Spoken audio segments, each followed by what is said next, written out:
My apologies. I noticed an error. We went back and cleaned that up here. But again, synthesis reaction, we're looking for a single product, one product. If we look on the right side here, we see the compound called water, H2O. There is a single product. Although there's two particles of it, there is only one product. So when two or more reactants form a single product, we have the two chemicals, oxygen and hydrogen, joining together to make a single product here called water. We call that a synthesis reaction. So if we were looking at maybe how particles might represent that, here we got this single product over here. Even though we got two particles of them, they're the same particle. So we get a single product formed from two different reactants. Okay, the opposite of that would be what we call decomposition. When we have a single reactant, so our dancers decided to take a little rest. And I guess what happened here was this young man had a little bit of a lazy eye, and he was checking out the other ladies on the dance floor. Well, she was no fool. She saw what was going on. So she told him to take a hike. So what we see is we start out with a single reactant, and it breaks down into two or more products. So it has this general form, AB, breaks apart into A plus B. If we wanted to look at an exact equation of one or example, here we got a single reactant, something called peroxide or hydrogen peroxide. It breaks down into water and oxygen. A single reactant making two or more products. If we wanted to look at it from the particles perspective, two particles of peroxide break down and they make two different new particles, yet made of the same elements. So decomposition, we look for a single reactant. H2O2 is our single reactant. Single replacement, well, here we got an odd circumstance. This kind of reminds me of the phrase, you should always dance with who brought you or who you brought. Either way you want to think about it. So here we got general form A plus BC. Look at the expression on his face. Man, he's heartbroken. So A takes the place of B. They replace one another, hence replacement. And we end up with a new series of chemicals as a result, yet made of the same elements. So if we wanted to take a look at what that might look like in actual symbol form, sodium Na replaces Ca. Sodium comes in and joins up with Cl. Now it becomes NaCl. Calcium goes home alone, just like the young man here does. So from particle perspective, it might look like this, where we have two particles of an individual element, right? Breaks apart this molecule. We end up with two new particles of a compound and an individual element. I like to call this an element and a compound forming an element and a compound through what we call replacement. There's swapping going on, but the swapping is between two elements. So one element replaces another element that's already a part of a compound. In general, A replaces B. Double replacement, well, here's a popular television show called That 70s Show. So here we've got Red and Midge, or excuse me, my apologies, this would be Red and Kitty. It's Bob and Midge. So Red and Kitty are dancing, Bob and Midge are dancing. A moment later, they swap partners. We end up with Bob and Midge, Red and Kitty. So the general form, AB plus CD, turns into AD plus CB. So we see two compounds trade something. I like to say they trade the cations, the positive ions. So Red and Bob are like the positive ions. They trade places, and we get two new compounds to form as a result. If we want to look at that in symbol form, here's how it might look. K and Ag, they trade places on the reactant side. So on the product side, Ag is now with Cl, where K used to be, and K is now with NO3, where Ag used to be. If we wanted to look at it from the particle perspective, we think about the trading of cations, these positive ions. The blue and the gray ions trade places, and they end up forming two new compounds because of that trading. So It's different than single replacement because the swapping occurs between two compounds. There are no individual elements related to this. So if we compare that back to single replacement, we have individual elements, the element sodium, the element calcium. When we go to double replacement, we're only speaking about two compounds that swap parts. They swap the positive ions. Well, this next type called neutralization is really just a special kind of double replacement. The easiest way to recognize this would be to look at the beginning and the end. Look at the reactants and the products. What we're going to notice is that one of the reactants begins with the H or hydrogen ion, the other ends with the OH or hydroxide ion. When we see that, the result of that when the ions swap by double replacement is the H and OH will come together. Look at that. Doesn't that look like something we recognize? H plus OH, aren't there two H's and one O? Well, that's what we call water. So when we get a neutralization reaction, I believe they probably chose the term neutralization because water has a pH that we consider neutral, pH of 7. So hence neutralization reaction. We neutralize what we call an acid and a base. Generally, we're generalizing now, but generally an acid could be thought of as something that begins with the H ion, H, and a base something that ends with the OH ion, a base. One chemical is an acid, the other chemical is a base. They neutralize each other, they create water. If we wanted to look at it from specific chemical form, if you look down here below, HCl, H ion, or H.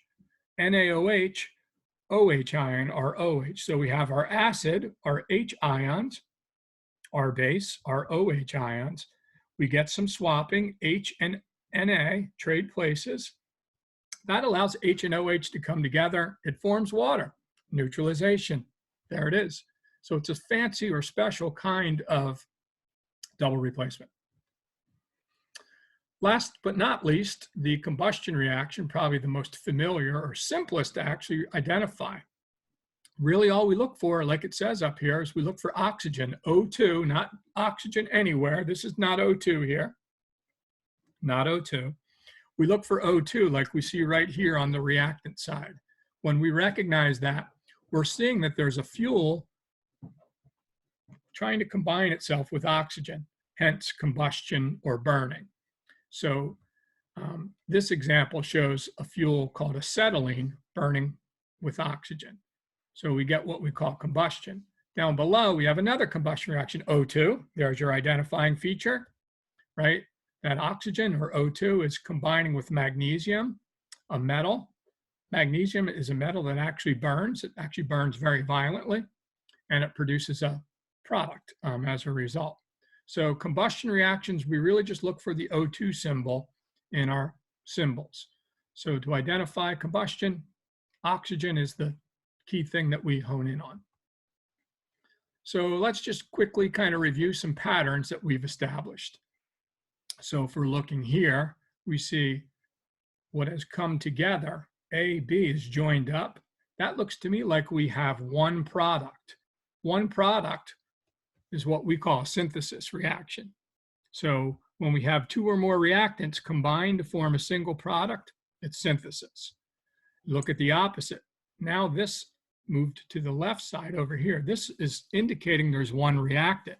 When one reactant breaks apart or breaks down and forms two or more products, we call that decomposition. So it is broken down, it's decomposed.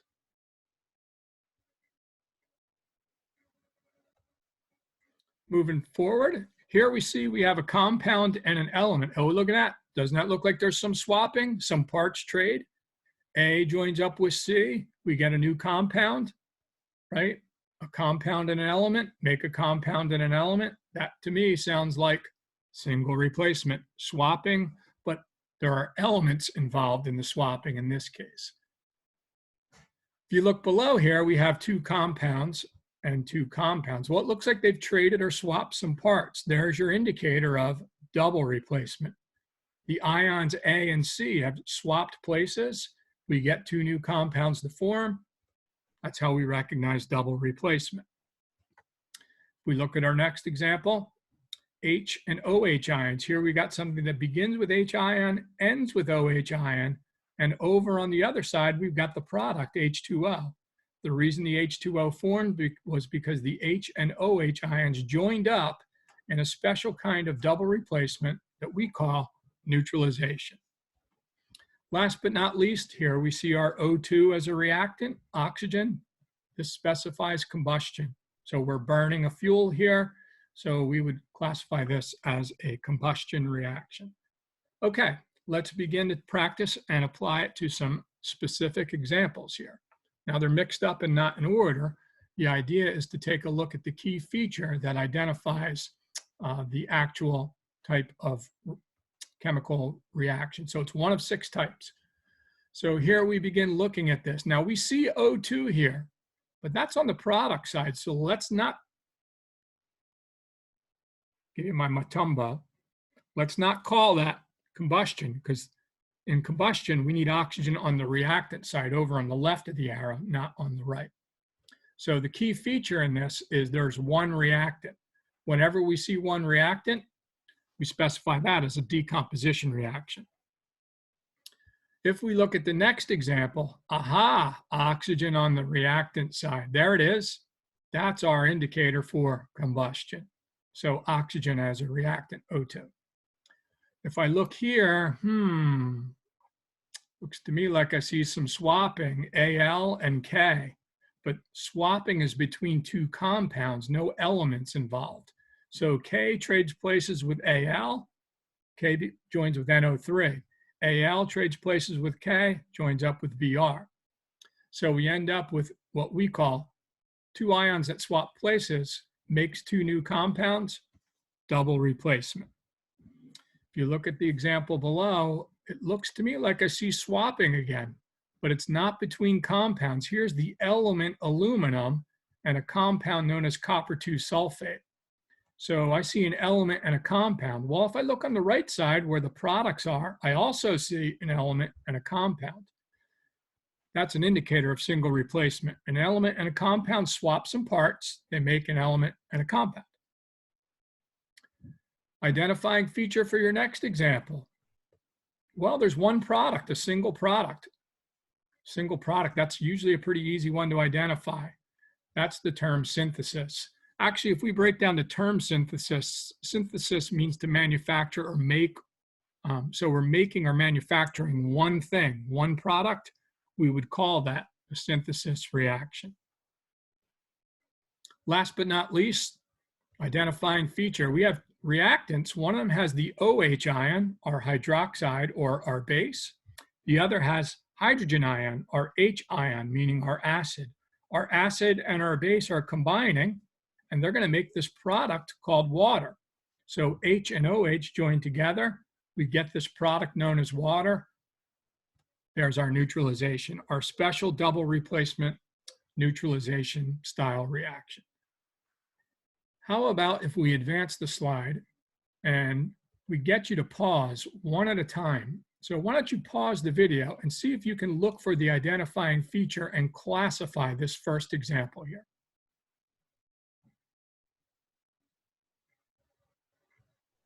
Okay, did you come up with single replacement? Well, you should have. Here's why. We have a compound and an element, and a compound and an element. They traded some parts. The Na traded places with Cu, and we end up with an element called copper and a compound called sodium chloride as our products. Single replacement. Our next example, again, why not pause the video and see if you can determine what the actual type is. Did you come up with neutralization? Well, here's why. One of the reactants begins with H ion, the other ends with OH ion. This is that special kind of double replacement called neutralization. When the H and OH ions join together, they make what we know as water as the product, called neutralization. Again, pause and see if you can identify the next example. Did you come up with double replacement? Well, here's why. 2 Ionic compounds trade ions. Barium and silver here, Ba and Ag, trade places. They make two new compounds. That's the indicator for double replacement. Once again, try to pause for the next one. Pause the video. Did you come up with synthesis? I hope so. Here's why. Well, synthesis, we end up with a single product. These two elements join together to make a single product. There's no plus sign with anything following it, so there's really only one product here. Single product, always called a synthesis reaction. Hey, this next one's our no-brainer. Maybe you don't even have to pause the video here. Right here. If you look right here, you're going to see that O2. Bada bing, that's right. That's called combustion. So anytime we see O2 on the reactant side, it's a combustion reaction. Last but not least, we see actually the opposite of synthesis. Instead of there being one product like we did for synthesis, there's one reactant. That's always an indicator of decomposition. One reactant breaks down and forms two or more products. So today's lesson, if we wanted to go back and kind of summarize, if you wanted to take a look at maybe a critical slide for you remembering, this very first slide, I created it to help lump together ideas, to boil down facts into very few words. A synthesis reaction will have one reactant. The opposite of that, a decomposition reaction will have one product. For double and single replacement, there's some swapping. Well, the difference is the swapping is occurring between two compounds. When it's double replacement, when it's single replacement, the swapping is between an element and a compound. So we need to look at our chemical formulas as our reactants. If there's an element and a compound swapping, then it's single replacement. Our neutralization reaction, what we look for is we look at the reactants. If one of them begins with H, the other ends with OH, that's going to indicate neutralization. We're going to see water as one of the products whenever H and OH join together. Last but not least, for combustion, look for that O2, that oxygen reactant. You'll have a follow-up assignment that will ask you to try to test your skills at classifying chemical equations into one of these 6 types. I hope you found this lesson useful to give you some tools or some skills that will allow you to develop this particular learning goal. And the goal, once again, was to be able to classify a chemical equation into one of 6 types. So until the next time, we'll see you. Have a good day.